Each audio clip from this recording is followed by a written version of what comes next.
The sun had just started dipping low, spilling gold across the wide Wyoming plains. Dust swirled lazily in the warm wind, and a lone rider made his way toward the quiet town of Silver Creek. His name was Jesse Cole, a cowboy with a scar on his cheek and eyes that had seen too much. He wasn't looking for trouble, just a little peace after years of drifting. But peace, in the Wild West, never stayed long. When Jesse reached the edge of town, he spotted a small crowd outside the old saloon. A tall man in a black vest was shouting orders while a young woman stood beside him, her wrists tied, fear in her eyes. Jesse's hand went to the grip of his revolver, but he stopped. He wasn't a hero anymore, not since that night in El Paso when he'd lost everything. Still, something in that woman's face stirred something deep in him. Her name, he learned later, was Clara Dawson, daughter of a rancher who'd fallen into debt with a man named Clayton Reeves, a ruthless land baron who owned half the county. To pay off the debt, Clayton wanted Clara's hand in marriage. Her father refused, so Clayton sent his men to persuade him. The old man was shot, and Clara was being forced to sign the deed to their land. That night, as the saloon lights flickered and the piano went quiet, Jesse stepped through the doors. The room froze. "Untie the lady," he said calmly. Clayton's men laughed. "Who the hell are you?"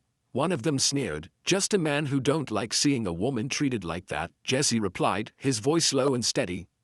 Before anyone could blink, his gun was out. One shot cracked the silence, and the rope around Clara's wrist snapped clean off. The crowd gasped. Clayton stared at him, eyes burning. "You just made yourself an enemy, mister," he growled. Jesse tipped his hat. Wouldn't be the first time. He grabbed Clara's hand and led her out into the night. Horses thundered as they escaped into the open plains, moonlight chasing them across the dark hills. Dash, dash, dash. By morning, they found shelter in an abandoned cabin by the river. Clara's hands shook as Jesse poured her some water. "Why'd you help me?" she asked softly. Jesse shrugged, staring into the fire. "Because someone once helped me when I didn't deserve it. Guess I owed the world one good deed." She smiled faintly. "You call rescuing a stranger from a madman a good deed? That's more like a miracle." For the first time in years, Jesse laughed, a real, deep laugh. Maybe so. Over the next few days, they hid out in the cabin. Clara tended to Jesse's old wound, a bullet graze he never properly treated. They talked, they argued, they laughed. She told him about her dreams of rebuilding her father's ranch. He told her about the woman he once loved who left him for a safer life. Slowly, walls began to fall. One evening, as the sky burned orange, Clara stood by the river, watching the sunset. Jesse walked up quietly. "You ever think of leaving this place?" he asked. She turned, her eyes reflecting the fire of the sky. "Where would I go? My home's gone." He looked at her for a long moment. "Maybe it ain't the home that matters. Maybe it's who you build it with." She smiled shyly. "You always this poetic, cowboy. Only when I'm talking to someone worth it." The air between them grew still. Then she stepped closer, touching the scar on his cheek. "Whoever hurt you, they missed the best part." That night, under the stars, their hands found each other. No promises, no grand speeches, just the quiet comfort of two souls that had both been running for too long.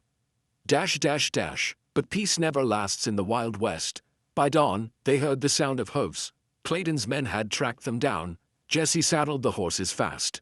"We ride for the canyon," he said. Clara hesitated. "You'll get killed if you face them." He gave her a small smile.